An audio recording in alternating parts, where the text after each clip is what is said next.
લીમખેડાથી લીંબડી થઈને મધ્યપ્રદેશને જોડતો માર્ગ છેલ્લા ઘણા વર્ષોથી ખખડધજ બન્યો છે, જેના પગલે હવે વાહન ચાલકોને 29 કિમી ફરી નેશનલ હાઈવે પર થઈને જવા મજબૂર બન્યા છે। જોઈએ આ અહેવાલ।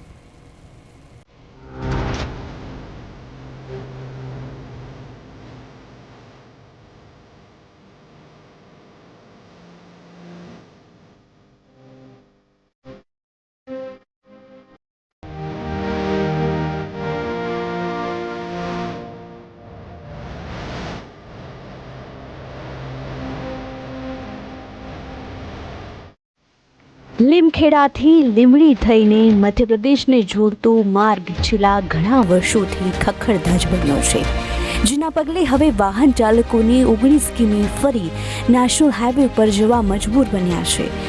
આમ તો ચોમાસા બાદ રાજ્ય સરકાર દ્વારા રસ્તા રિપેરિંગ કરવા નવા બનાવવા માટે મોટી મોટી જાહેરાતો કરી છે।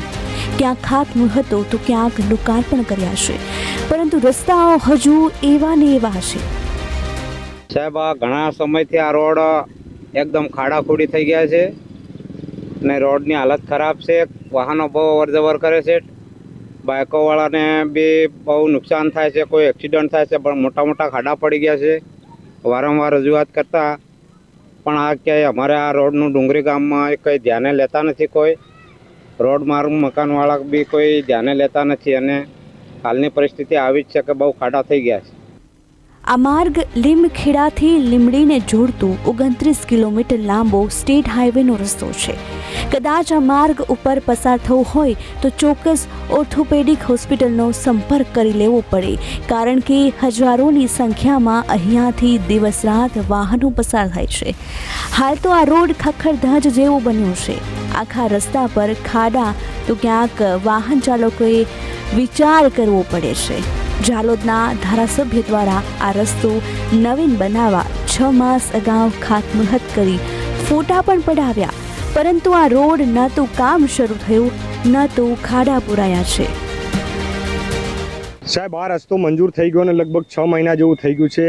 અહીંના સ્થાનિક જે અમારા સાંસદ છે, ધારાસભ્યો છે, બધા જે લીંબડી મુકામે ચાકેલા ચોકડી પર આ રસ્તાનું ખાતમુહૂર્ત પણ કર્યું હતું, પણ આજ સુધી 6 મહિના થયા છે। રસ્તાની હાલત એમની એમ છે, એમનું કોઈ ખાડા પૂરવામાં નથી આવતા।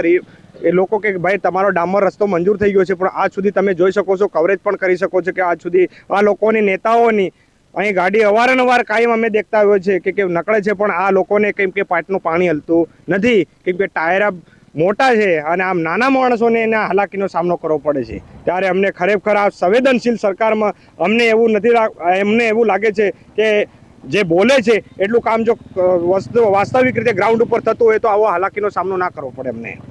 વળી આ રોડ ગુજરાત અને મધ્યપ્રદેશને જોડતો સ્ટેટ હાઈવે છે। વાહન ચાલકોને હાલાકી તો પડે છે, તેમજ સ્થાનિક લોકો પણ ત્રસ્ત થઈ ગયા છે। ઉપર ભારે વાહનો, કાર અને મોટરસાયકલ પસાર થાય તો ધૂળ એટલી ઉડે કે સ્વાસ્થ્ય સાથે પણ ચેડા થઈ રહ્યા છે। ત્યારે આ રસ્તો પ્રજાની સુવિધા માટે ક્યારે બનશે તેવા અનેક પ્રશ્નો હાલ ચર્ચામાં છે। લીંબડી એટલે કે મધ્યપ્રદેશથી ગુજરાતથી માંડી મધ્યપ્રદેશને જોડતો આ માર્ગ છે। આ જે લીમખેડા લીંબડી માર્ગ છે, જેના ઉપર ઠેર ઠેર ખાડા પડી ગયા છે। છેલ્લા 6 મહિનાથી આ રસ્તાનું ખાતમુહૂર્ત કરી દેવામાં આવ્યું છે, પરંતુ ક્યાંક ને ક્યાંક આજ દિન સુધી ખાડા નથી પૂરવામાં આવ્યા ને કે રસ્તો બનાવવામાં આવ્યો। સ્થાનિક લોકોની વારંવાર રજૂઆત છે, અનેક મંત્રીઓ નીકળતા હોય છે, ધારાસભ્યો નીકળતા હોય છે, અધિકારીઓ નીકળતા હોય છે। અહીંયાથી જો તમારે લીંબડી જવું હોય તો 1 કલાક જોઈએ મોટરસાયકલ પર, કારણ કે રસ્તામાં ખાડા એટલા બધા પડી ગયા છે કે લોકોને હાલાકી ભોગવી પડી રહી છે। ત્યારે આ રસ્તો ક્યારે સુધરશે તે જોઈ રહ્યું। પ્રિતેશ પંચાલ, પ્રદેશ 24, દાહોદ।